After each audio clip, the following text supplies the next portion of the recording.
नमस्कार। आज हम 7वीं कक्षा की हिंदी की पाठ्यपुस्तक वसंत भाग 2 में पाठ 7 अपूर्व अनुभव नामक पाठ के बारे में पढ़ेंगे और इसके जो शब्दार्थ हैं उसको समझेंगे। आपसे निवेदन है कि आप वीडियो को पूरा देखें।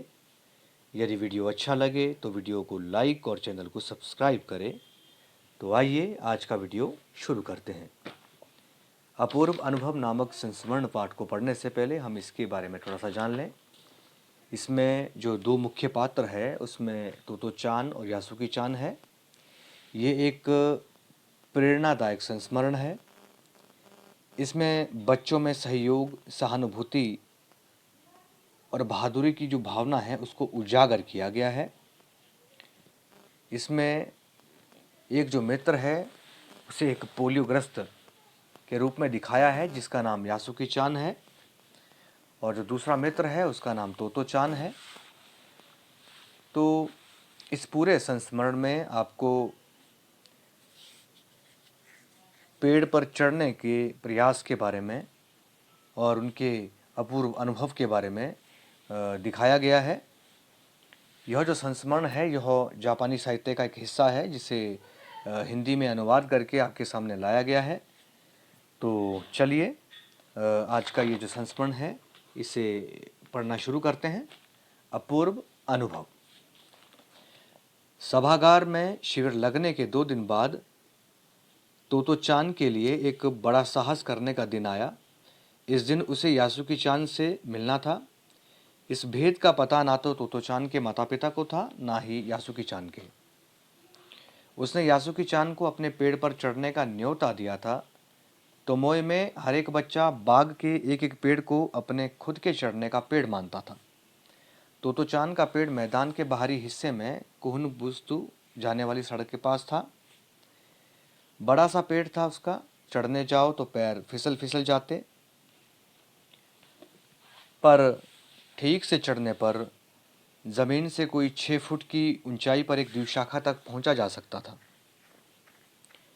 बिल्कुल किसी झूले सी आरामदेह जगह थी यह। तोतो चान अक्सर खाने की छुट्टी के समय या स्कूल के बाद ऊपर चढ़ी मिलती। वहां से वह सामने दूर तक ऊपर आकाश को या नीचे सड़क पर चलते लोगों को देखा करती थी। बच्चे अपने अपने पेड़ को निजी संपत्ति मानते थे। किसी दूसरे के पेड़ पर चढ़ना हो तो उससे पहले पूरी शिष्टता से माफ़ कीजिए, क्या मैं अंदर आ जाऊं, पूछना पड़ता था। यासुकी चान को पोलियो था, इसलिए वह ना तो किसी पेड़ पर चढ़ पाता था और ना किसी पेड़ को निजी संपत्ति मानता था। अतः तोतो चान ने उसे अपने पेड़ पर आमंत्रित किया था, पर यह बात उन्होंने किसी से नहीं कही, क्योंकि अगर बड़े सुनते तो ज़रूर डांटते। घर से निकलते समय तोतो चान ने माँ से कहा कि वो यासुकी चान के घर डेनेनचोफू जा रही है। चूंकि वह झूठ बोल रही थी, इसलिए उसने माँ की आंखों में नहीं झांका। वो अपनी नज़रें जूतों के फीते पर ही गड़ाए रही। रॉकी उसके पीछे पीछे स्टेशन तक आया। जाने से पहले उसे सच बताए बिना तोतो चान से रहा नहीं गया। मैं यासुकी चान को अपने पेड़ पर चढ़ने देने वाली हूँ, उसने बताया। जब तोतो चान स्कूल पहुंची तो रेल पास उसके गले के आसपास हवा में उड़ रहा था। यासुकी चान उसे मैदान में क्यारियों के पास मिला। गर्मी की छुट्टियों के कारण सब सूना पड़ा था। यासुकी चान उससे कुल जमा 1 ही वर्ष बड़ा था, पर तोतो चान को वो अपने से बहुत बड़ा लगता था। जैसे ही यासुकी चान ने तोतो चान को देखा, वह पैर घसीटता हुआ उसकी ओर बढ़ा। उसके हाथ अपनी चाल को स्थिर करने के लिए दोनों ओर फैले और बढ़ा। उसके हाथ अपनी चाल को स्थिर करने के लिए दोनों ओर फैले बढ़ा दिए थे। तोतो चान उत्तेजित थी। वे दोनों आज कुछ ऐसा करने वाले थे जिसका भेद किसी को पता भी ना था। वह उल्लास और ठिठियाकर हंसने लगी। यासुकी चान भी हंसने लगा। तोतो चान यासुकी चान को अपने पेड़ की ओर ले गई और उसके बाद वह तुरंत चौकीदार के छप्पर की ओर भागी। जैसा उसने रात को ही तय कर लिया था, वहाँ से वो एक सीढ़ी घसीटती हुई लाई। उसे तने के सहारे ऐसे लगाया जिससे जिससे वह द्विशाखा तक पहुँच जाए। वह कुर्सी से ऊपर चढ़ी और सीढ़ी के किनारे को पकड़ लिया। तब उसने पुकारा, ठीक है, अब ऊपर चढ़ने की कोशिश करो। यासुकी चान के हाथ पैर इतने कमज़ोर थे कि वो पहली सीढ़ी पर भी बिना सहारे के चढ़ नहीं पाया। इस पर तोतो चान नीचे उतर आई और यासुकी चान को पीछे से धकियाने लगी। पर तोतो चान भी छोटी और नाजुक सी, इससे अधिक सहायता क्या करती। यासुकी चान ने अपना पैर सीढ़ी पर से हटा लिया और हताशा से सिर झुकाकर खड़ा हो गया। तोतो चान को पहली बार लगा कि काम उतना आसान नहीं है जितना वह सोचे बैठी थी। अब क्या करे वो। यासुकी चान उसके पेड़ पर चढ़े, यह उसकी हार्दिक इच्छा थी। यासुकी चान के मन में भी उत्साह था। वह उसके सामने गई। उसका लटका चेहरा इतना उदास था कि तोतो चान को उसे हंसाने के लिए गाल फुलाकर तरह तरह के चेहरे बनाने पड़े। ठहरो, एक बात सूझी है। वह फिर चौकीदार के छप्पर की ओर दौड़ी और हर एक चीज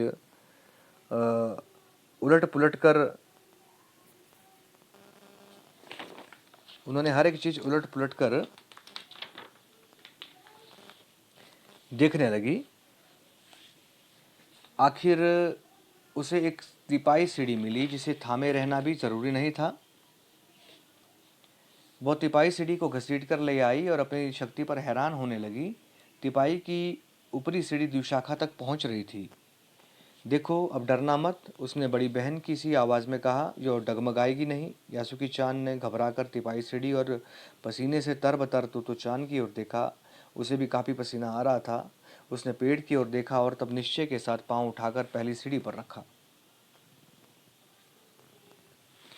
उन दोनों को यह बिल्कुल भी पता ना चला कि कितना समय यासुकी चान को ऊपर तक चढ़ने में लगा। सूरज का ताप उन पर पड़ रहा था, पर दोनों का ध्यान यासुकी चान के ऊपर तक पहुंचने में रमा था। तोतो चान नीचे से उसका एक एक पैर सीढ़ी पर धरने में मदद कर रही थी।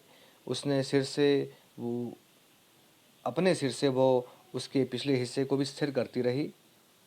यासुकी चान पूरी शक्ति के साथ जूझ रहा था और आखिर वह ऊपर पहुंच गया। हुर्रे, पर उसे अचानक सारी मेहनत बेकार लगने लगी। तोतो चान तो सीढ़ी पर से छलांग लगाकर द्विशाखा पर पहुंच गई, पर यासुकी चान को सीढ़ी से पेड़ पर लाने की हर कोशिश बेकार रही। यासुकी चान सीढ़ी थामे तोतो चान की ओर ताकने लगा। तोतो चान की रुलाई छूटने छूटने को हो गई। उसने चाहा था कि यासुकी चान को अपने पेड़ पर आमंत्रित कर तमाम नई नई चीज़ें दिखाए, पर वो रोई नहीं। उसे डर था कि उसके रोने पर यासुकी चान भी रो पड़ेगा। उसने यासुकी चान का पोलियो से पिचकी और अकड़ी उंगलियों वाला हाथ अपने हाथ में थाम लिया। उसके खुद के हाथ से वो बड़ा था, उंगलियां भी लंबी थी। देर तक तोतो चान उसका हाथ थामे रही, तब बोली, तुम लेट जाओ, मैं तुम्हें पेड़ पर खींचने की कोशिश करती हूँ। उस समय द्विशाखा पर खड़ी तोतो चान द्वारा यासुकी चान को पेड़ की ओर खींचते अगर कोई बड़ा देखता तो वह ज़रूर डर के मारे चीख उठता। उसे वे सच में जोखिम उठाते ही दिखाई देते। पर यासुकी चान को तोतो चान पर पूरा भरोसा था और वो खुद भी यासुकी चान के लिए भारी खतरा उठा रही थी। अपने नन्हे नन्हे हाथों से वो पूरी ताकत से यासुकी चान को खींचने लगी। बादल का एक बड़ा सा टुकड़ा बीच बीच में छाया करके उन्हें कड़कती धूप से बचा रहा था। काफ़ी मेहनत के बाद दोनों आमने सामने पेड़ की द्विशाखा पर थे। पसीने से तरबतर अपने बालों को चेहरे पर से हटाते हुए तोतो चान ने सम्मान से झुककर कहा, मेरे पेड़ पर तुम्हारा स्वागत है।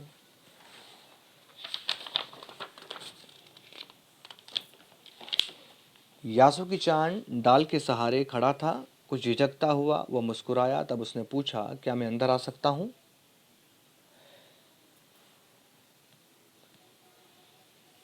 उस दिन यासुकी चान ने दुनिया की एक नई झलक देखी जिसे उसने पहले कभी ना देखा था।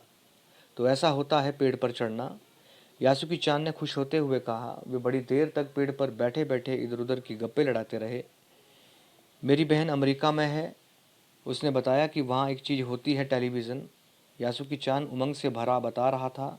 वो कहती है कि जब वो जापान में आ जाएगा तो हम घर बैठे बैठे ही सुमो कुश्ती देख सकेंगे।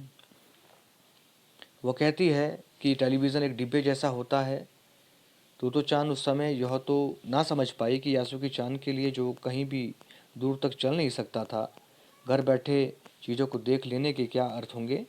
वह तो यही सोचती रही कि सुमो पहलवान घर में रखे किसी डिब्बे में कैसे समा जाएंगे। उनका आकार तो बड़ा बड़ा होता है, पर बात उसे बड़ी लुभावनी लगी। उन दिनों टेलीविज़नों के बारे में कोई नहीं जानता था। पहले पहल यासुकी चांद ने ही तो चांद को उसके बारे में बताया था। पेड़ मानो गीत गा रहे थे और दोनों बेहद खुश थे। यासुकी चांद के लिए पेड़ पर चढ़ने का यह पहला और अंतिम मौका था। इसे लिखा है तेत्सुको कुरियानागी ने। इसके थोड़े से सारांश के बारे में भी पढ़ लेते हैं। तोतो-चान विश्व साहित्य की एक अमूल्य निधि है जो मूलतः जापानी भाषा में लिखी गई है। इसका अनुवाद विश्व की कई भाषाओं में हो चुका है। यह एक ऐसी अद्भुत पाठशाला और उसमें पढ़ने वाले बच्चों की कहानी है जिनके लिए रेल के डिब्बे कक्षाएं थी, गहरी जड़ों वाले पेड़ पाठशाला का गेट, शाखा बच्चों के खेलने के कोने। इस अनोखे स्कूल के संस्थापक थे श्री कोबायाशी। लेखिका स्वयं स्कूल की छात्रा थी। उन्हीं के बचपन के अनुभवों पर आधारित है पुस्तक तोतो-चान का यह अंश अपूर्व अनुभव। अब हम इसके थोड़े से सारांश के बारे में जानते हैं। हमने अपूर्व अनुभव नामक जो संस्मरण है इसके बारे में पढ़ा। तो ये जो संस्मरण है ये एक प्रेरणादायक संस्मरण है। इसमें बच्चों में सहयोग, सहानुभूति और बहादुरी की भावना को उजागर किया गया है। इसमें जो दो मुख्य पात्र थे तोतो-चान और यासुकी-चान, अंत में ये देखते हैं कि उनके जीवन का जो सबसे अनोखा और अपूर्व अनुभव था कि जो यासुकी-चान जो पात्र है वो पहली बार किसी पेड़ की शाखा पर चढ़ पाया। ये उसका अथक प्रयास था, उसकी बहादुरी की भावना थी जो इस अपूर्व अनुभव नामक संस्मरण पाठ को उजागर करने का प्रयास करती है। अब हम इसके शब्दार्थ के बारे में जानते हैं, पढ़ते हैं। सभागार। सभागार का अर्थ होता है कोई बड़ा हॉल, सभा आदि के लिए बड़ा कमरा। शिविर। शिविर का अर्थ होता है छावनी या कैंप। न्योता। न्योता का अर्थ होता है बुलावा। द्विशाखा, दो शाखाओं वाला। आरामदेह, आराम देने वाली। शिष्टता, इसका अर्थ होता है सभ्यता से। निजी संपत्ति, इसका अर्थ होता है दौलत। झांका, इसका अर्थ होता है देखना। सुना, इसका अर्थ होता है खाली। चाल, इसका अर्थ होता है गति। उत्तेजित, इसका अर्थ होता है जोश में आना। उल्लास, इसका अर्थ होता है प्रसन्नता या खुशी। ठिठियाकर, इसका अर्थ होता है खिलखिलाकर।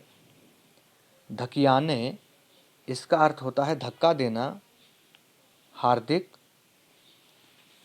इसका अर्थ होता है दिल से।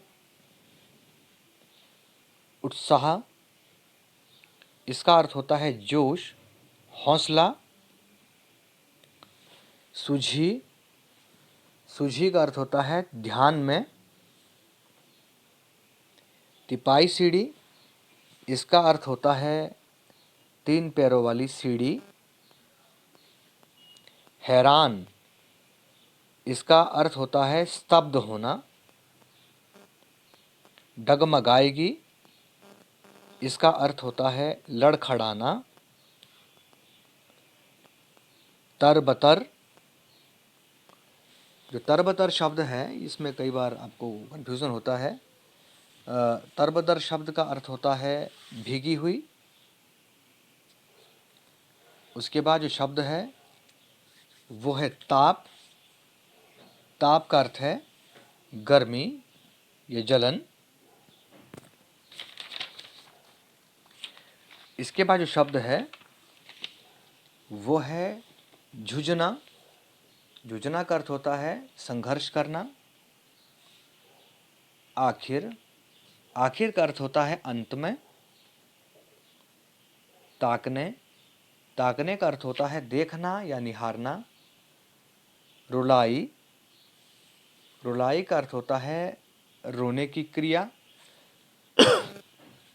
चाहा, चाहा का अर्थ होता है इच्छा की या कामना की। तमाम, तमाम का अर्थ होता है पूरा या सारा। कड़कती, कड़कती का अर्थ होता है जोरदार, तीव्र या कड़ाके की। झिझकता हुआ का अर्थ होता है संकोच करता हुआ। लुभावनी का अर्थ होता है मनमोहक या आकर्षक। साहस का अर्थ होता है हिम्मत। भेद का अर्थ होता है पता या रहस्य। जमीन का अर्थ होता है धरती। तुरंत का अर्थ होता है उसी समय। तय का अर्थ होता है निश्चय। कमजोर का अर्थ होता है दुर्बल। नाजुक का अर्थ होता है कोमल। हताशा का अर्थ होता है निराश। उदास का अर्थ होता है निराश। छप्पर का अर्थ होता है झोंपड़ी के ऊपर के छत। धरने में का अर्थ होता है रखने में। मदद का अर्थ होता है सहायता। हुर्रे का अर्थ होता है जीत की खुशी में व्यक्त करने वाला शब्द। जोखिम का अर्थ होता है खतरा। भरोसा का अर्थ होता है विश्वास। और जो अगला शब्द है वो है झलक। झलक का अर्थ होता है तस्वीर। उसके बाद के जो अर्थ हैं उसमें जो अगला शब्द है वो है गप्पे लड़ाना। गप्पे लड़ाने का अर्थ होता है इधर उधर की बातें करना। सुमो का अर्थ होता है कुश्ती, जापानी पहलवान की कुश्ती। बेहद का अर्थ होता है जिसकी कोई सीमा ना हो। आमंत्रित का अर्थ होता है बुलाया गया या निमंत्रण दिया गया। थामे रहने का अर्थ होता है पकड़े रखना। तो हम इस पाठ के सारांश को एक बार फिर से दोहराते हैं। जो ये अपूर्व अनुभव जो पाठ है ये एक संस्मरण है। ये एक जापानी साहित्य का एक हिस्सा है। इसको हिंदी में अनुवाद करके आपकी पाठ्य पुस्तक में लगाया गया है। और ये जो संस्मरण है ये प्रेरणादायक संस्मरण है। इस संस्मरण से बच्चों में सहयोग, सहानुभूति और बहादुरी की जो भावना है उसको उजागर किया गया है।